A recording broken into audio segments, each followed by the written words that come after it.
Hello and welcome. I'm Patrick Curtis, your host and chief monkey, and this is the Wall Street Oasis podcast. Join me as I talk to some of the community's most successful and inspirational members to gain valuable insight into different career paths and life in general. Let's get to it. Another fun chat with the WSO interns this week. We cover everything from how to escape to larger financial hubs to give yourself more opportunity. If you're coming from a country that doesn't have a financial hub or a much smaller number of job opportunities available for you, we cover also what to do on social media to make sure that you're putting your best foot forward, and more specifically, how to present yourself on LinkedIn. Enjoy.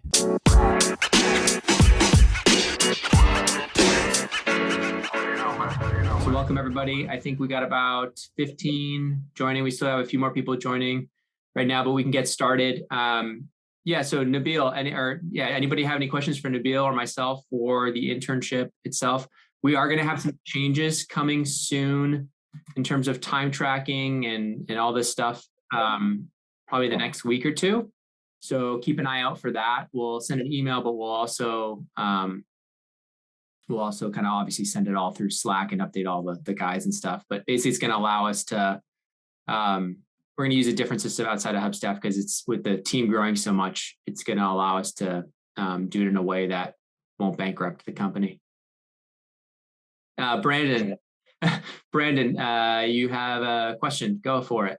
Yeah. So somewhere down the line, like once, because obviously I'm seeing that we're picking up a lot of traffic, will we be able to see or contact you guys to figure out how much traffic our individual articles are? Because there's a few of them I'm pretty proud of that I'll be writing about or that I've already written about. So I'm just curious how well they're doing, or I will be curious.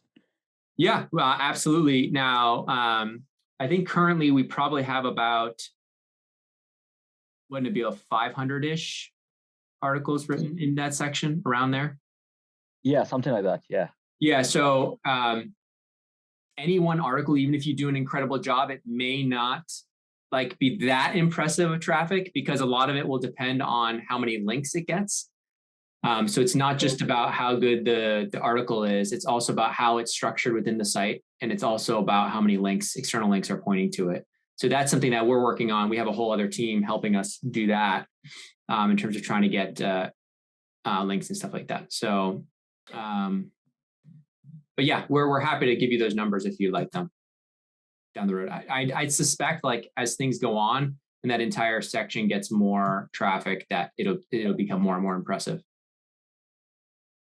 We have a question here in the chat from H. It says, "Hello, Patrick. I have completed more than 25 hours of my internship and was deciding which course should I take. So instead of taking courses after completing every 25 hours, can I directly take the Elite Modeling Package after completing 150 hours? So the Elite Modeling Package is made up of 6 courses.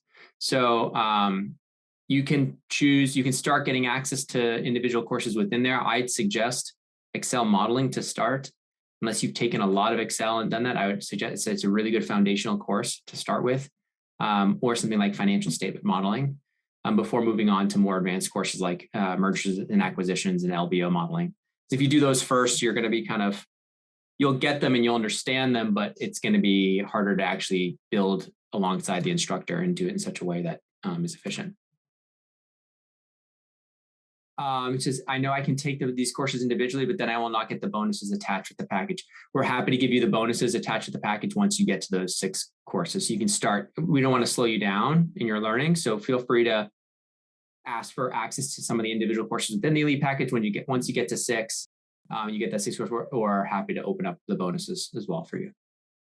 Yeah, no problem.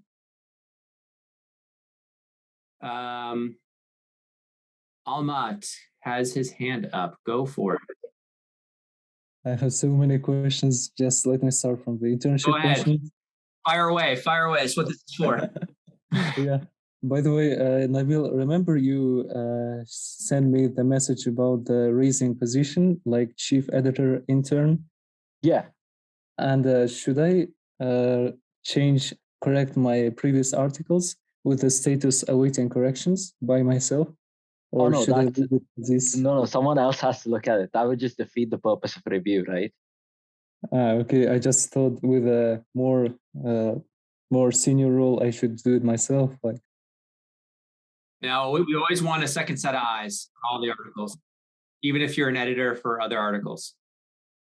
Okay, thank you. And the next question is from the courses. Mhm. I just passed a few couple of courses, and I see my reward as a 50% discount for mentoring. And I have two, I have two bonuses, 50% each. And if I combine both of them, would I get 100% discount?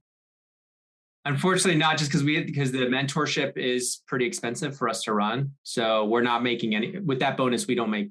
We actually lose money on that bonus already, even at the 50%. Okay, thank you. So, like, yeah, if we just did it for free, it would be very expensive if we did that.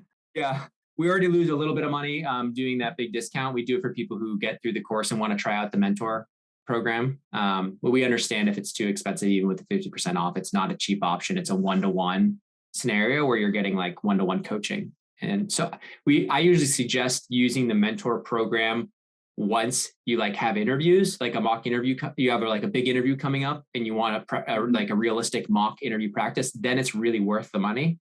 If you're just like exploring and trying to figure things out, where should I go in my career? What should I do this? Yes, it's great to have that mentor, but that's a pretty expensive service to use for like when you don't even know what you want. You can use the forums for free and like learn a lot just by reading and asking questions in there. You don't need to go hire somebody for, whatever it is, over $100 USD an hour to do that. It's helpful. It's helpful, but if you don't have a lot of money, it's you can get a lot of the same advice for free from very experienced actual professionals in the forums. And by the way, doesn't mean you have to believe everybody in the forums, but people who have the gold star or the gold around their avatar. So like the gold star, accounts, yeah? You're certified, yeah. So usually you can trust them. You can look at their user profile, see what they've been writing, see how many silver bananas they have, see if they give good advice, or if it's, if they're more, if they're more like if people disagree with them, they're not giving great advice. So you get a sense if you can just look at that and ask the questions there. Okay, and the next questions are career related, especially about LinkedIn. I searched about the LinkedIn summary, how to write it in the forums, but I didn't find it. And so, what would you recommend? How should I write the summary? Should it be too short or more detailed? I'm not sure I felt LinkedIn summary. Can you explain more? Yeah, LinkedIn summary section. Yeah, should it be more like in your actual LinkedIn, like describing like who you are and stuff like that? Yeah, should it be more brief? Like this I would is keep it more brief. Yeah, do. don't do this. Don't start referring to yourself in the third person and over embellishing there. So don't be like, is a aspiring finance professional and the da-da-da-da. Like, better just to like leave it blank and let your experience speak for itself and be more detailed around the type of work you're doing and just showcase your work. So it's okay, yeah, to leave it blank. Yeah, I would leave it blank. And if you do have something, you can say something like, student at XYZ, a finance majors at XYZ University, searching for a role in investment banking or private equity, whatever it is. You could say something like that. The thing I don't like about that is then if you have that on your resume and you apply like a corporate finance position and then somebody looks, they're like, oh, he only wants investment banking, and you could get rejected. You could forget that that's there. So I rather keep it more broad and just give people kind of a general overview of, looking for to start a career in finance, something like that, if you do want to put something there. Okay, thank you. And the last question is about especially how to break into finance. I'm interested especially in finance career in the United States. So is it realistic to break into the United States, any kind of finance role like equity research, trading, or even corporate finance? Let me tell you brief my background. Yeah, I was going to ask. Yeah, go ahead. Yeah. I'm from Kazakhstan. I recently graduated Bachelor of Finance program. I had an internship about portfolio management, and I won the second place in the CFA Institute Research Challenge. And what do you think with this internship? Would I have more chance to break into any kind of finance role? in the I think US? this internship will help build your resume, yes, and will get you more calls. I think if you're in Kazakhstan, where are you located right now? In Kazakhstan? In Kazakhstan, yeah, in Almaty. I think if you're there, it's going to be very hard because like, how are you going to interview? From there, it would be nearly impossible, yeah? Yeah, it's going to be very hard. So like what I always say is like, wherever you want to be, you kind of need to get there. And the hard part is it's more like a visa issue, right? So we actually have, and this is something we can actually make available to all the interns to be. I didn't think there's a whole mini course on visas and international students trying to come into the US. We have a whole course on this. We should just release that for free to everybody in the internship because it's really relevant to a lot of the questions here. But that's going to be really your biggest uphill battle because if you had the visa, you had a sponsor from a company, then you're fine. But like most companies don't bother to do that, and the ones that do are really big, and they have like these channels that they pull from at certain universities that make it so like someone like yourself who isn't in one of those traditional channels, it makes it super, super difficult. Yeah, and the H1B has like an insane lottery, right? Like even if you get sponsored like the lottery, you might not get to. The best way is to get through a company which is based off in your country. That visa is much easier to get because they'll have quotas. So like transfer, yeah? Didn't get you. Internal transfer, I mean. Yeah, exactly. Internal transfer. Exactly. From exactly like a PwC or KPMG. Let's say they have an office there, you get a transfer to London or to New York for that. Actually, we have the branch of Citibank, but only working with the corporate finance, corporate banking, and I guess the commercial banking. Only that department. And that's a start, but then you'd have to network internally to get transferred. And I'd try to get into a bigger market like a London or somewhere where there's more opportunity. Because it's just crazy how different a New York and London is to wherever, even a smaller like a Brussels or even a Paris or a Toronto is tiny compared to New York and London in terms of opportunities. So if you can get into those right cities, suddenly with some skills of networking, suddenly you're meeting people for coffee and suddenly you're going to be given a lot more opportunities. And then that's how you can get into the lateral and that's how you land. That's how you get in. But until you're in that city, it's going to be not impossible, but almost impossible just because of all the visa issues. Yeah. And one more question. Yep. So what do you think about the Master of Finance program? A good question. I was going to say, be careful for the Masters of Finance program because they're expensive. And for a lot of international students, they think they're going to come and the Masters of Finance is going to get them the job in investment banking.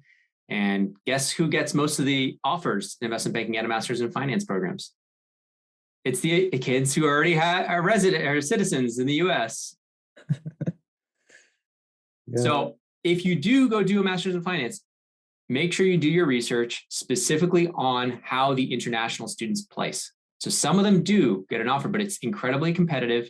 But make sure you ask those questions. Don't ask what percentage of the class got jobs in investment banking or in corporate finance or in corporate development. Ask what percentage of the class that are outside the US, don't have citizenship, ended up getting a job and we're able to stay in the US, for example. Oh, I should focus on that, yeah? You should focus on that and don't let the other numbers fake you out and make you spend 50,000 USD. Okay, thank you. Yeah. Thank you very much, Patrick. Thank you. Yeah, and that's the risk. I think the best bet for you is try to find to go to a Citibank, try to get an internal transfer, network intern. Once you have that brand on your resume, you can start networking internally and they'll be like, oh, you can't do it. But if you get on enough phone calls and you do enough video chats with people, you might be surprised that like somebody might be like, oh man, this kid he's hungry. He wants to come. Fine. Okay. He can do a rotation here in London. And then boom, everything opens up to you. Once you're in the right city, everything opens up to you. Gotcha. Thank you. You're welcome. So in other words, get out of where you are as fast as you can. Get the job that the company that has other branches, and then you'll have a better shot. Anybody? Okay, here's some questions from Hongmo Liu. On average, how many hours should one spend on one article? So currently, we don't have any guidance on how long how long each article should take. We are going to change this soon in terms of having a certain minimum number of articles. We're not going to start, we're going to stop tracking activity. We're going to move you guys all to a different tracker and instead just have a minimum article thing where it's like, I think 3 articles minimum for every 25 hours. So you have like over 7 hours, or sorry, over 8 hours for every single article, which we think is plenty. You should be able to do them in 2 to 5. But we're going to have a minimum there just so like, if you're writing, you shouldn't be writing 4,000 words. You should be writing, probably somewhere between 1,500 to 2,500 words. And that for most terms is sufficient. So on average, I'd assume somewhere between, 5 and 8 should be plenty. And that should be enough to do a great job. In terms of how to access the free courses, once you hit that threshold, basically all you need to do is email Ivy at wallstreetoasis.com, and she'll check to make sure that you have you've completed what you need to complete, and she'll get you online access to the courses. Brandon asks, is that including edits? Nabil, what do you think? I think so. For 28 hours. I think that's including edits, right? Yeah, it says 25. Yeah, including edits. Yeah. Because writing takes like 4 to 6, and then edits generally wouldn't take that long. I mean, it wouldn't take 4 unless you're having to rewrite the whole article. Yeah, in that case, yeah. That's like rewriting. So again, 4 to 6 plus whatever. Yeah, no, good question, Brandon. Yeah. Thanks, bro. Sumil, yep, you have your hand up. I think you're muted though. Hi, yeah, I'm audible. Hi, how are you? Yeah, I'm good. So yeah, I'm very new. This is going to be my first week. I'm going to start from Monday. So I just wanted to ask, how do we, pick our topics, and how do we actually proceed, start writing the article? So what's the first step we should take? Great question. Yeah, so I think if you go into the Slack group, there's a how to get started in the guide, and there's step by step. So we say, watch this video, and we'll actually show you an example of how to select your topic and do all this. So just follow those instructions step by step, and you're self-selecting these articles. So it's Nabil will put you on it. It will tell you, hey, pick from this specific tab within the sheet, and you can look at all the different topics that are there.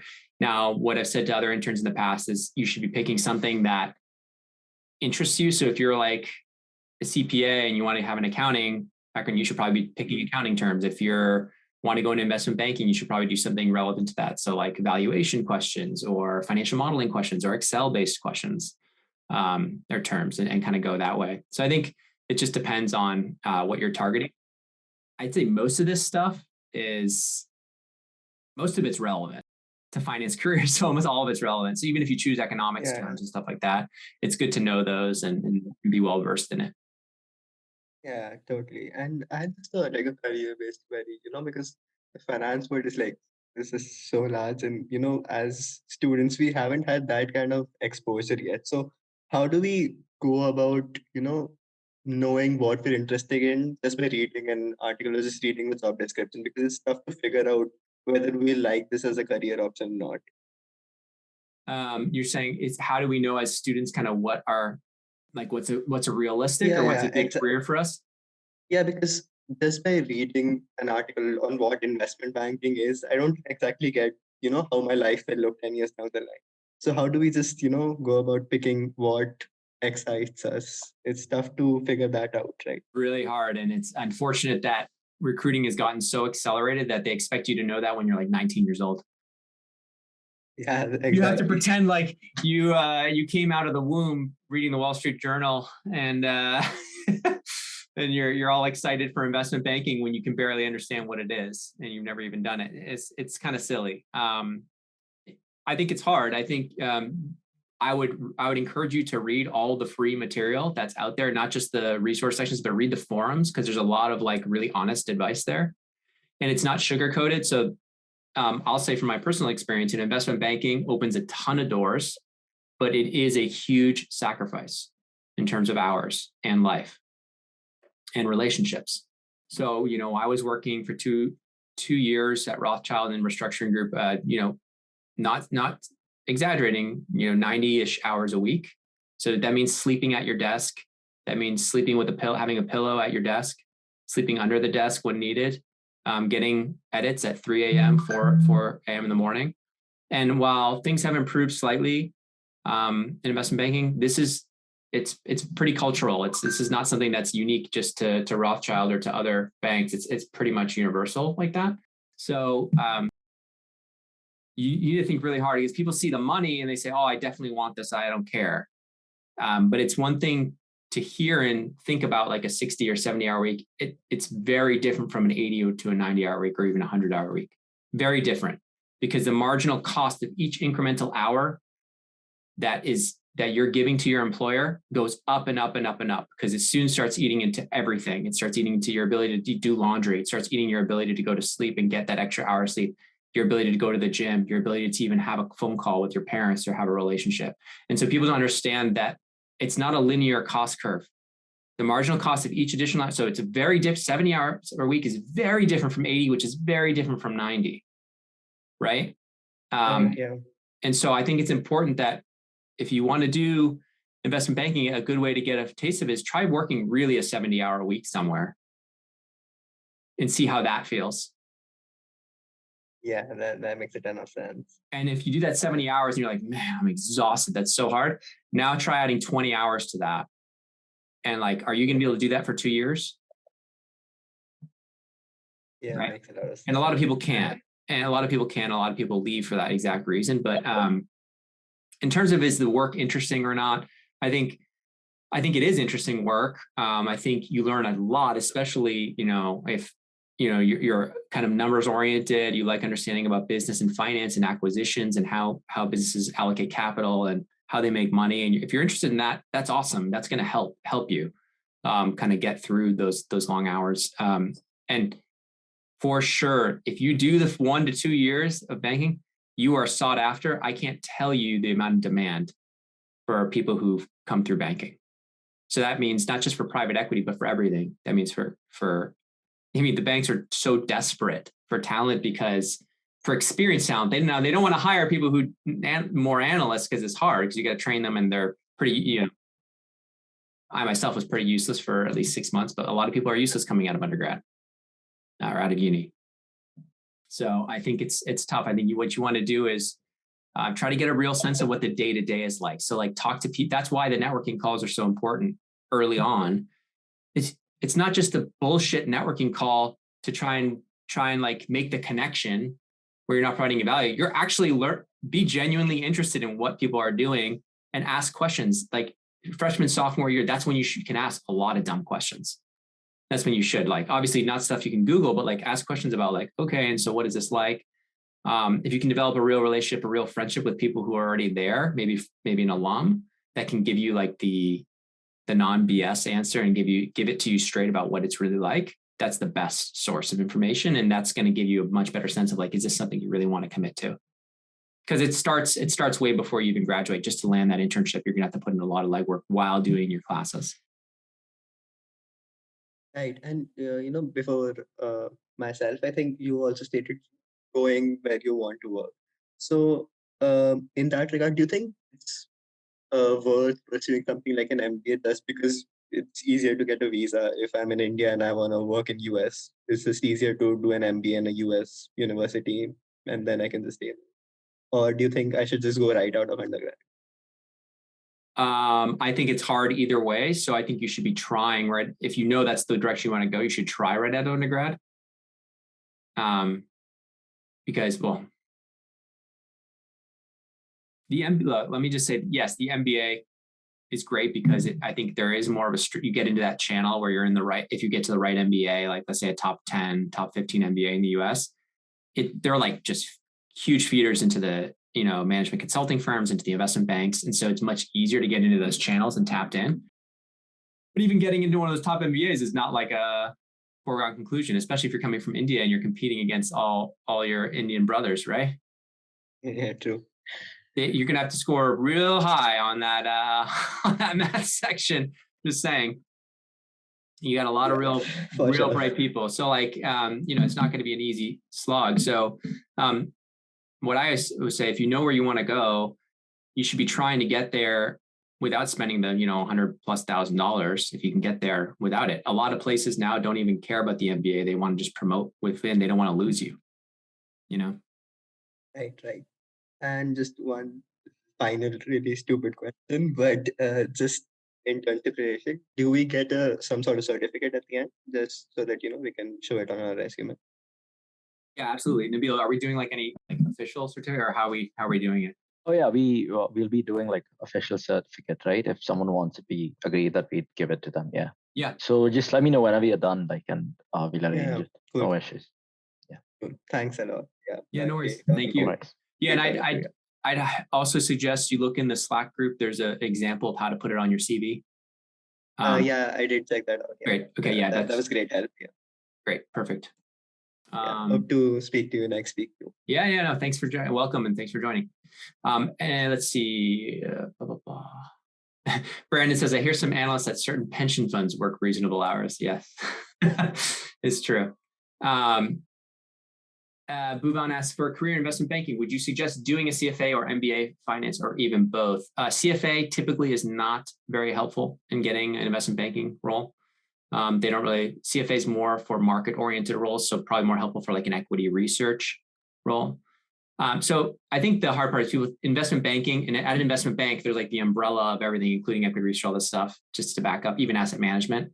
So when I say investment banking, I mean front office investment banking, like advisory. So like restructuring, M&A, all that stuff. So for those front office roles where you're revenue generating, you're selling your advisory services, CFA is not helpful or minimally helpful. If you're talking about like equity research, asset management, hedge funds, so pension funds, like long only, long term, CFA is helpful. And I think it's something that is respected if you do it. So, of course, there now are like hundreds of thousands of CFAs every year or something. Nabil, what is it? Is it crazy? I'm not sure, but yeah, it should be high now, high end. Yeah, hopefully it doesn't get too diluted, but you get the idea. Yeah. Let's see. Any other questions? Excuse me, Patrick. I have two more questions. Shoot. So about the Masters in Finance program, if it's not the target school, but the employment is quite good for foreigners, is it worth it?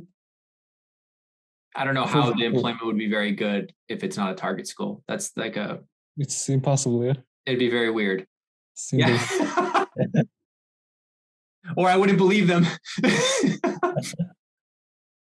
But yeah, there's if you do some searches on Masters in Finance programs and placement stats, and even ask them directly, they may say, oh, we don't keep track of that or whatever. But I mean, you could also look for people who have Masters in Finance from those specific schools and just try to touch base with them on LinkedIn, send them a message. Hey, I'm considering this Masters in Finance program. I see that you were, from outside the US, were you able to, can you give, and they may say, stay away. Like I was the only one who landed a job, or they may say, actually, half of us were able to stay.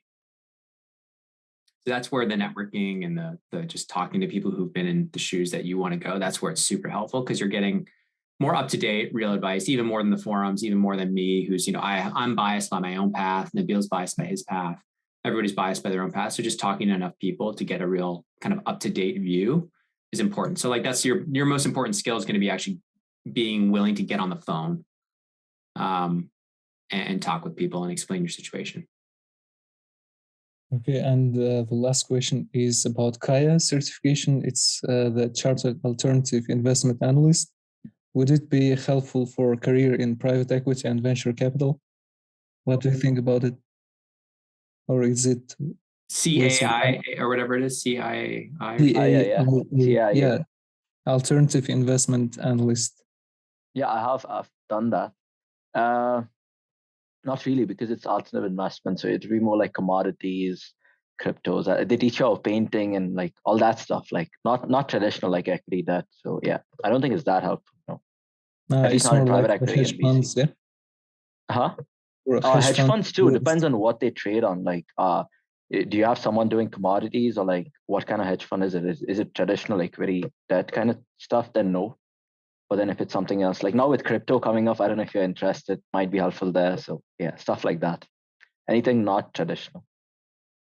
Yeah, I'm not too familiar with it. I've heard of it before.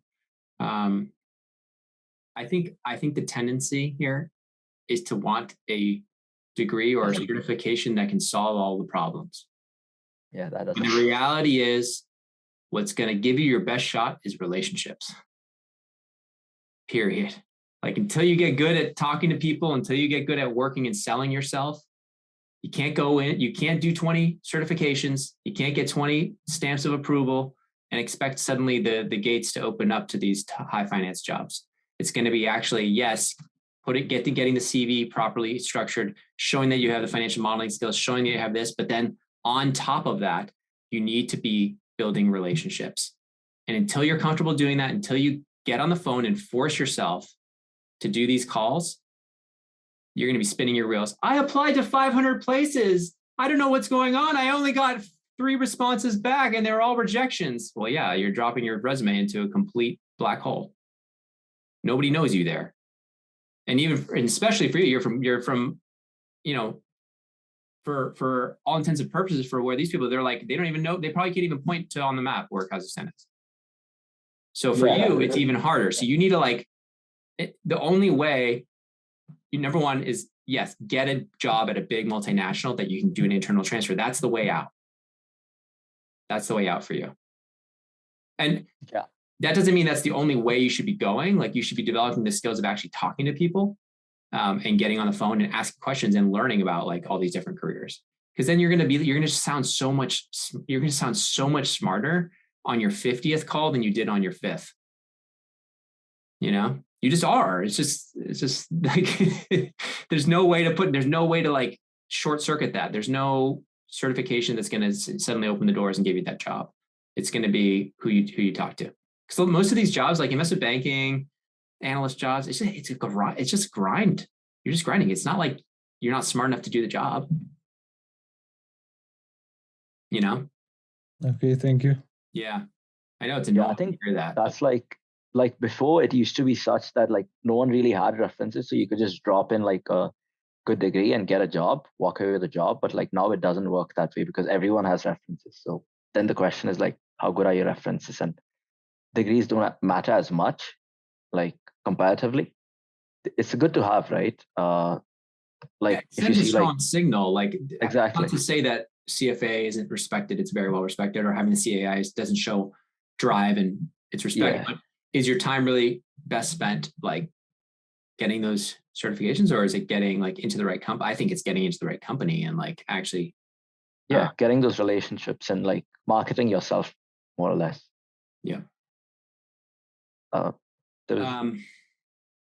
So I hope I'm not like deflating any hopes you have, because I think anyone can get anywhere from anywhere in the world at this point, because there's so much information out there and there's like everyone's a click away from LinkedIn. They really are. So and you're here. So you got Wall Street Oasis on your resume, so you have a huge advantage. I'm not kidding. So okay. Investment Canker says MBA is more management and leadership oriented, and MFin would be more specific about the actual matters. That's correct. Any other? I think Bhuvan, you had a question? Yeah, there was a question earlier from Investment Canker, much above the career in IB and CFA MBA question, like right above that. Yeah, Tanay said, honestly, that's the tough part, Patrick, grabbing the phone and networking. Yeah, and Tanay, honestly, like, it is the hard part, but that's the most important part in terms of how, like, whether you're going to have success or not. So like the good part is you don't actually need to grab the phone. I'm not telling you to cold call people. So like, that's super intimidating because you're going to get hung up on 98% of the time. So like, I'm just asking you to send messages over LinkedIn and connect with, 100 people a day. Like connection request, 100 people a day.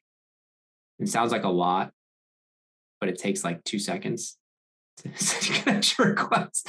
Not 2 seconds, it takes 20 seconds. So like, once you do that, once you have those connections, then it's like, okay, now let me tailor this have a short message in terms of like, really love just a 10-minute chat on the phone, it's building up that list of people you've spoken with, keeping them updated on your progress. Suddenly, like they're going to feel a vested interest in making sure they help you and they pull you along. And that's the goal here, is you get those mentors, get those natural mentors to feel like they're bought in on your success. So, sorry, Nabila, I can't see that question. Can you read it out? Yeah. Hey, are there any career paths / options in finance that you consider underrated or something that is not well known, but people should know more about that? Maybe something that lets you have a decent work-life balance with good compensation structure. I know corporate banking is one of them. Yeah, corporate banking. Yeah, that's the question. Even FP&A type roles where you're like an assistant to a CFO. But again, like to get the best jobs there, oftentimes like the easiest way to get the best jobs there is to do a high finance internship. But you could also do corporate development. So if you do like M&A type stuff, the point is like all these jobs tend to be pretty bad when you start. So like, it's funny because like the bankers are like, oh, this is horrible. I'm working crazy hours. Da, da, da. Then you look at like the consultant, they're like, okay, well, I'm almost working those same hours, but I'm getting paid 50% less. And I have to fly, like people have to fly like every week, and like you'll be sent to who knows where in the world. But yeah, it's a great question. I think there's not too many like careers out there. There's some people on Wall Street Oasis that would argue that private wealth management, if people stick it out and manage money, it's lower paying, it's super tough to build your initial book of business. But then once you do that, you know, if you stick with it for 20, 30 years, by the time you're like 50, you can be clearing a lot of money if you have, if you stick with it. So it's one of those things. And that's not, you're more around during market hours, but that's not something where you're slaving away like 100 hours a week. It's more like a steady 50 to 70 hours throughout. But that you got to be very happy with, or very comfortable with people saying no to you. And you have to be, again, what's most important for the private wealth management and managing people's money? It's relationships and connecting with people. So either way, work on that. Any suggestions on how to balance between networking and working on technical skills? I've talked to a few professionals. It was a bit hard for me to understand them. Hongbo, can you give me more example? What do you mean it was hard for you to understand them? Like you didn't understand like the lingo and stuff they were talking about? That's just going to be reading. I read financial newspapers, read the forums, try to understand all the lingo, look at the glossary we have on the site. So if people start saying like LBO, you're like, I have no idea what an LBO is. Like you should know, not up front, but like hopefully it scares you enough. You should be taking notes in these. And if you're too afraid to ask like what something is, write it down and go look it up after. Brandon asks a great question. Is it damaging to have too many connections and not reaching out to all of them?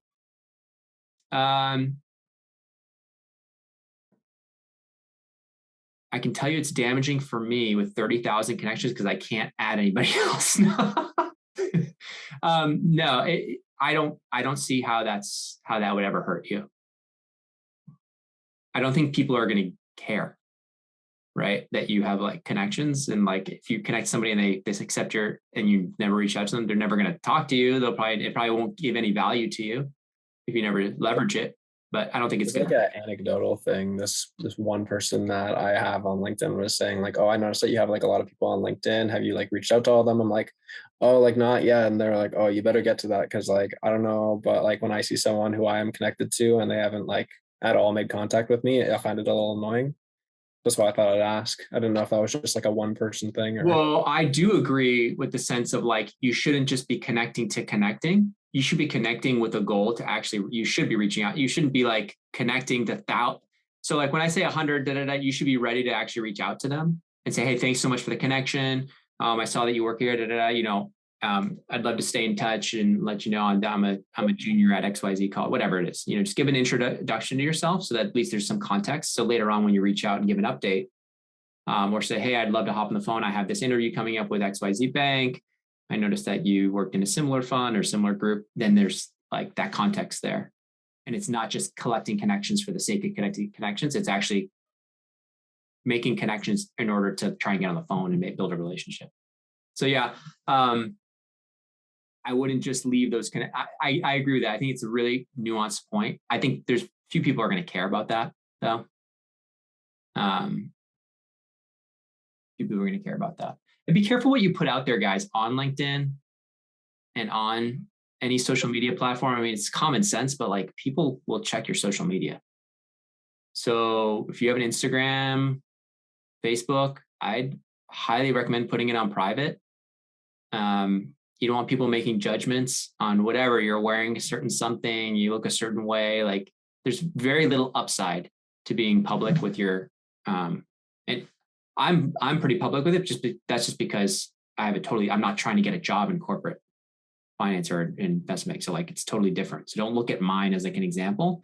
Look at like other professionals who are in like the top jobs. It's very little out there. And that's another thing. Like when you do land a job or the humble brag, don't do the humble brag. I want to thank everyone and their mothers for this week-long internship I landed. That was only given to 5% of the applicants. That like try to stay away from that. Try to just have a really tight CV with quantified stuff, and not so much the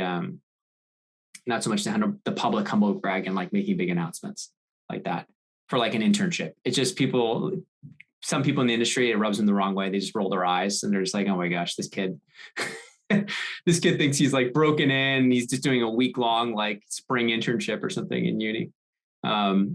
It's better just to keep it quiet. Just instead of the public blast, try to get the one-on-one connections going.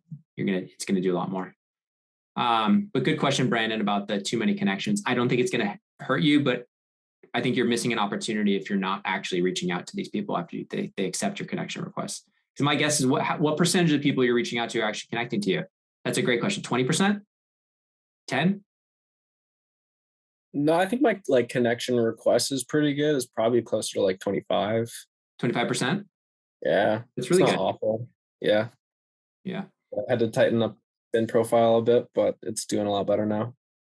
Awesome. Can you share with the group kind of what you're saying in those connection requests?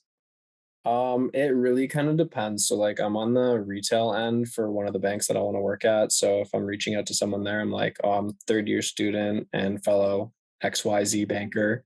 On like the retail side, I'm hoping once I graduate to kind of lateral into a role in it's called GCM for this bank, so Global Capital Markets. So wondering if I can talk to you a little bit about the career path, and I have some specific questions in regards to like what it's like working for XYZ Bank. Yeah, perfect. Okay. Love it. If it's like something I don't know them, it's just it's a version of that, but I include something instead of being I'm fellow XYZ banker, I'm like, oh, I'm CFA level 1 candidate or something kind of to replace that box. Yeah, so I'd be careful with saying you're a candidate for CFA level 1.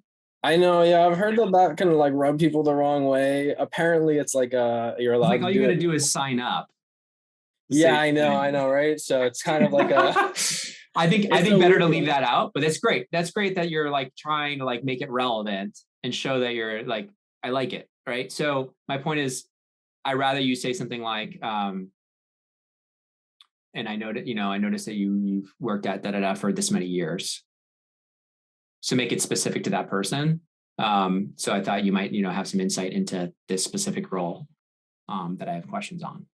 And then at least you're like, it's taking a little bit more time, but that's probably why your connection rate's higher, because you're not just saying, hey, connect with me and hitting the dummy thing and just going like this.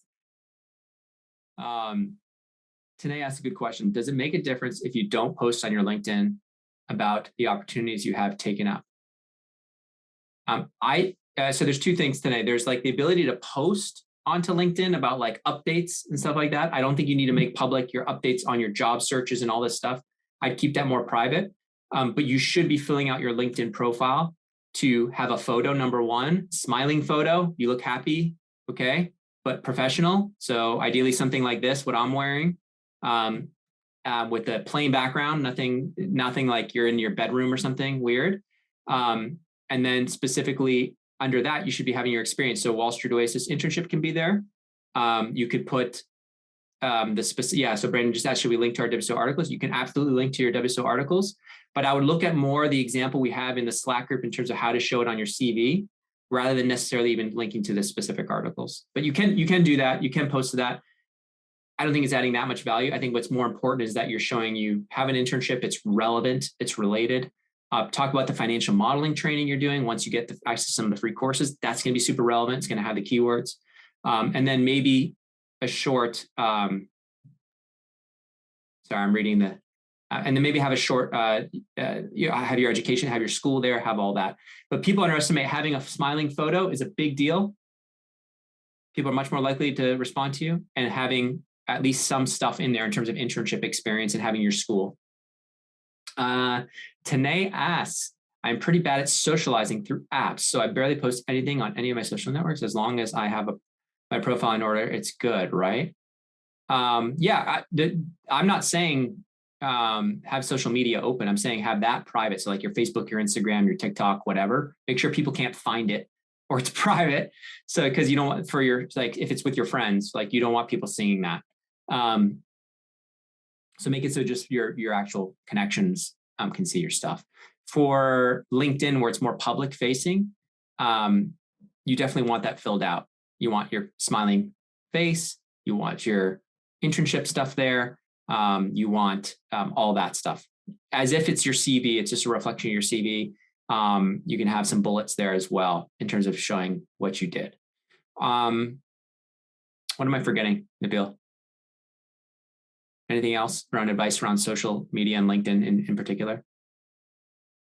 You're muted. Oh, yeah, that's pretty good. No, that's pretty good. Yeah, just make it look like a CV. Don't post like random humble brags and stuff. And yeah, connect to people. Be careful about what you like. Exactly, yeah. Be careful about what you like. So if you're super liberal or you're super conservative, be careful. Be careful, because you start liking all the stuff that's super liberal or all the stuff that's super conservative on either side, and you're getting interviewed by somebody who's more moderate on the other side. They may see that. You just hurt yourself for no good reason. Exactly. So be careful. I just heard about a deal, M&A deal that got blown up because some guy had liked something or commented on something about a conservative figure, and the fund that was looking to invest and buy his company was they had somebody on the board that was a little bit more liberal. So, probably lost the kid $500,000. So it happens. So don't think that it doesn't happen. So people check your LinkedIn, your profile. So I think it's important that you keep as much as you want to. It doesn't mean you can't be like active in your community and doing all this stuff, but it just be careful. Like if you're trying to break in, I think initially to be a little bit more closed off on the personal stuff and try to break in, and then you can be a little bit more vocal on either side if you want to be. But you got to be careful. You got to be careful out there. And Tanae, if you're pretty bad at socializing through apps, I hope that doesn't mean LinkedIn. I hope that doesn't mean you're not willing to get on a phone call and talk with these professionals, because you're going to need that. You're going to need that skill.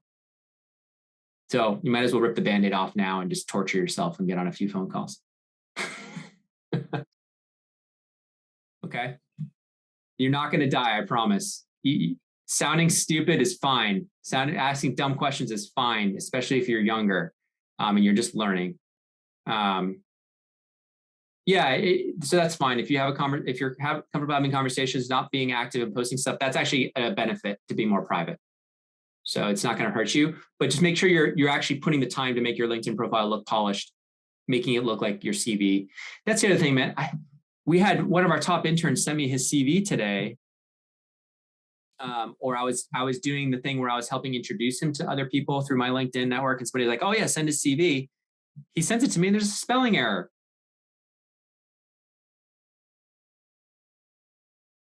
Like, this is the one page that you have to get perfect. That means bullets have to be aligned. That means you better spell check it. You better make sure your contact info is correct. I've had that. People said, "Oh, I spelled my email wrong." They've been trying to reach out to me, and I couldn't get contact. This is true stuff. This happens. Like, print it out. Don't just read it on a screen. It's very hard to catch errors on a screen. Print it out. and go through it with a highlighter, you'll find error after error after error. But like after you've gone through it 10 times, ideally it's in a good spot. But that means actually going through it that many times and being that careful. Nabil, any other comments on like something? Could we make a group chat with people who are studying for the CFA? Yeah, I just did that last week. I think. Yeah. About that. Oh, you did a channel or you did a different group? I just put a channel there so people can just talk. Yeah. I don't see it. I see general and random. Oh boy. I'll have to, I don't know. I'll just tag everyone. Let me see if that works. So yeah, we can create one in the Slack because I'm sure there's a big group doing CFA. Yeah. I don't know why it doesn't show. I'll just start it. Yeah, it's started now. Could you see it? What in Slack? Yeah, in Slack. Yeah.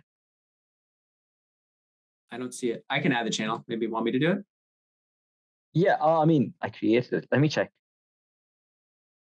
Anyways, we'll figure it out. We'll get it up. Yeah, I'll do that. Yeah. Any other questions? Bhuvan, has his hand up. Yeah. Hi. Hi. So as you spoke about CFA not being a really great option for investment banking, well, which until now I thought was really great for me. But so, I mean, what will you suggest for me? Like I'm entering my third year of college right now, and you spoke about networking and communication and all, but I need something like a major degree to get into investment banking, right? Only networking and communication won't help me to get there. And I'm currently doing my BBA. Sorry, degree as in if any specialized course or maybe an MBA or master's in some specific field. Yeah, MBA. If you can get into top MBA. So I talk to Nabil about this all the time, about how like what he's going to do once he leaves Wall Street Oasis. I'm trying to hold on to him, but I'm just kidding. No, we've talked about this. He was going to come help Wall Street Oasis help build this program. But I think for Nabil, it's the same thing. He's trying to figure out where are my best options. How can I keep as many doors open? And so we talked about like getting to London because the visa is easier there. We talked about specifically certain programs that have good placement stats. Nabil, so what was it? LSE? LBS, sorry. I mean, that's because they have the exemption for the GMAT. Saves a lot of time preparing for it. So LBS, but then that's a 1-year program, right, Nabil? Yeah, that's a 1-year program. It's a 1-year program, which is nice too. So yes, I would suggest something like that is a great place to kind of scoot yourself in. And you're right. If you're coming from, I mean, I don't know how your scores are and how you're doing, but if you're coming from, where are you located right now? India? I'm currently in India. I'm moving to Australia for my third year. So what are you doing in Australia? What school? SP. You're breaking up a little bit. SP Jain? I think that's the one. They have branches in like Dubai, Australia, and then Singapore, I think. It's a certain school? I think I got stuck. Hello? Yeah, you got stuck. So you were saying you're going to Australia. I think you're... so it's 1 year in Singapore, 1 year in Dubai, 2 years in Sydney. So Nabil, you probably know more about this. Like, what would you suggest? I mean, it kind of depends where you want to be post-graduation too, right? Yeah. In terms of where you focus your efforts on the communication, the networking. Exactly. I don't think they feed into IB though, do they? Sorry? I think it's more corp roles rather than IB. Yeah, right. Yeah. So yeah, if that's what you're looking for, then. So before I was planning like I'll start my CFA in my third year and maybe I'll do 2-3 years of I'll get a job or something and then maybe plan for my MBA. That's what my basic plan looked like. It's not a bad plan. I question. I mean, Nabil, maybe maybe the CFA is given more weight outside the US for banking. It is for sure. But again, like anything else, if you don't network, the CFA, the MBA, whatever you have is useless. Like I'm not like it's blunt, right? Like what are you gonna do with all these degrees that you have? Pretty much nothing. If you can't like go out, meet people, talk to them, like if they're not impressed by you, you're not gonna get a referral. You're not gonna like land the right job. One way a bachelor's out is like placements. Like you got to see what your placement looks like. Like do you go into the right channels? Because I know for a fact that SPJ doesn't feed a lot into IB. At least it's minimal. Because I used to work with the lecturer there, MBA at Dubai. So yeah. So again, like it's all about knowing what you want to do, even about like the schools, the MBA schools that we were talking about with Patrick. Now, if you're going into consulting, then you could probably have to go to Paris and do one of those INSEAD, HEC or whatever. But then if you're into finance, you'd have to go into like London, LBS, LSE. LSE goes to a lot of places. I think they feed into a lot of places. But things like that, like you need to know what you're doing and then see if the placement works. Your plan's great. It's just that the MBA CFA probably leads you more to like a corporate kind of thing, not too much into IB per se, like directly IB. IB is all relationships. Like it does help though. I just met recently someone at CFA, like we had a dinner and he'd done CFA and had an engineering degree who got into Citibank here as an investment banking associate. So yeah, it's like, again, then I asked him, like, it's just networking for him. He moved from India to here. So that's a big jump, but then it's networking. He reached out to people on LinkedIn here, got on the call, and then had the resume in order. You land some good keywords in there, so that the ATS picks it up. And that's how it works generally, yeah. And there's a lot of demand for people, like Patrick was saying, even here for IB, like people have done investment banking analyst, like they've gone through the program.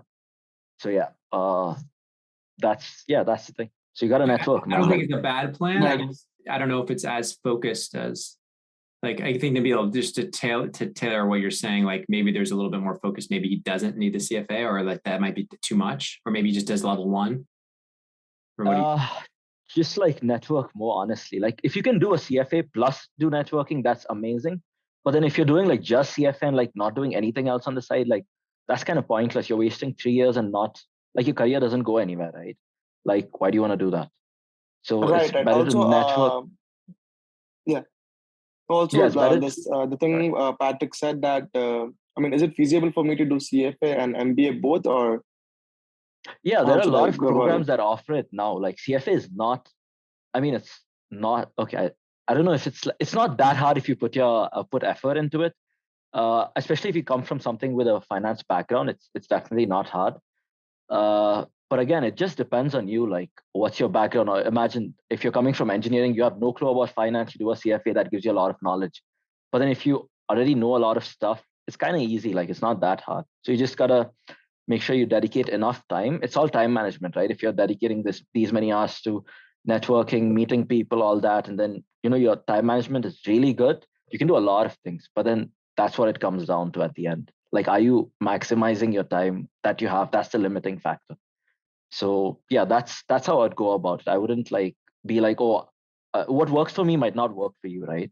So I wouldn't say, oh, do an MBA, do a CFA, forget about networking. No, it's like everything. Budget your time. You kind of have to have balance, and you have to have great time management skills. But the good news is, if you think you want to do banking and you're actually willing to work 80 hours a week, you're probably only in class 10 to 15 hours a week. Probably only have another about 10 hours to 15 hours of work, homework or essays and exam prep. It's not that hard. School's not that hard if you're really good at time management to do well. And so from there, theoretically, you have another 30 hours to 50 hours to do a lot of damage. And that can include 10 hours a week, 15 hours a week on networking. That can include 10 to 15 hours a week on financial modeling. That can include CFA prep. That can include, what have you. So I think it's about making sure you're having that balance on that extra time and setting aside dedicated blocks in your calendar where you're like, for these 2 hours, I'm doing outreach on LinkedIn. These 2 hours, I'm doing, only financial modeling training. I'm going to get through the Excel modeling course, that type of stuff. All right. Yeah. Thank you so much. You're welcome. Thanks for joining. Thanks for helping us. I think we're going to call it, guys. It's been an hour. Yeah. But I appreciate all the questions, some really good ones. I think maybe it'd be helpful, Nabil, besides the international course, let's try to get people there. That I think it'd be really helpful to maybe do it'd be fun. Maybe next week we could do like LinkedIn. We could, like, if people want to volunteer, we can go through their LinkedIn and it'd be like, and be like, do this, improve this. Or even resumes. We could do like have somebody's resume up on the thing. Maybe we could black out the name, contact info, but just start like tearing it apart. And I would say like how I would change things. think it'll be really informative, and people are probably making similar mistakes. Got it. Tanay likes that idea. And to make it more fun, it would make it a little bit more visual instead of just a few faces and stuff like that. So we'll try to, maybe we can do that in the chat. We can say, who wants to volunteer? We'll black out your name. If you want to send your resume through, and we can we can't black out LinkedIn. I promise I'll be very ruthless and mean. Just kidding. I'll try to be as nice as possible, but with the understanding that a lot of people are making these probably same errors. And by the way, it's a free resume review for you. So that's a bonus. So yeah, we can do that. All right, everybody. Thanks so much for your time and for your efforts with the program. And we will talk to you again in 1 week. Bye, everybody. And thanks to you, my listeners at Wall Street Oasis.